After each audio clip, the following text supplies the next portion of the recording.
you're absolutely having a heyday. Thanks very much. Anyway, 12 years ago, Abdul Fez started work in London after a chance meeting with Max Headroom on the film set of the disastrous Ishtar in Morocco. After boasting the combined talents of Elaine May, Dustin Hoffman and Warren Beatty. Since then, he's created a gallery of characters, including a latex Ronald Reagan in Bumbledown and a range of music and songs and videos. I think we're going to have a song, a chat, and another bit of a song. Which shall we do first? Which song are you doing first? Well, this is called The Northern Line. I wrote this song, and, you know, because country music and cowboy music has really got a lot of stuff to do with trains, and so, you know, I thought I'd write something for those long-suffering commuters that are trucking up and down the Northern Line, and it's called Northern Line, Misery Line. Off we go.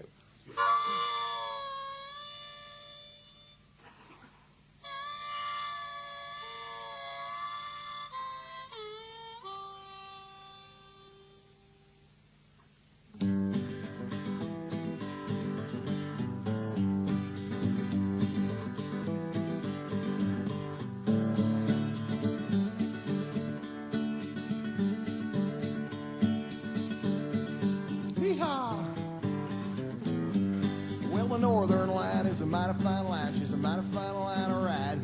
Well, the Northern Line is a mighty fine line. She's a mighty fine line to ride. Yeah.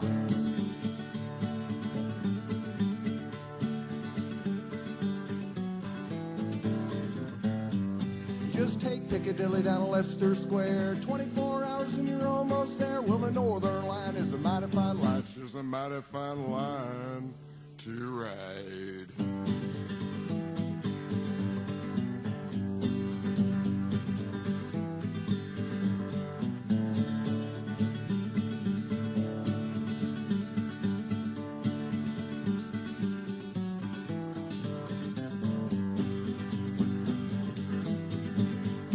She's a mighty fine line to ride.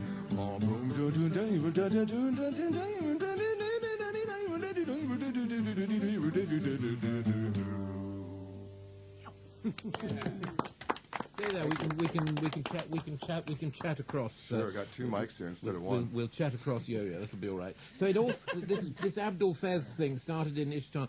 Now, did you start sort of practicing this on young Mr. Hoffman, Mr. Beatty? We and, did, and Miss actually. May? Yeah, we got fired about 5 times a day, but it didn't seem to matter, you know, because they were too interested in moving sand dunes around the desert in Morocco. So there was actually a makeup lady who kept mixing us up, and she was after his bones, not mine, but she'd come up and go, "Hi, are you Max Headroom?" And I go, "No, but I'm his brother." So we were wearing fezzes every day on the show, so they're Fez brothers, and it just sort of made sense.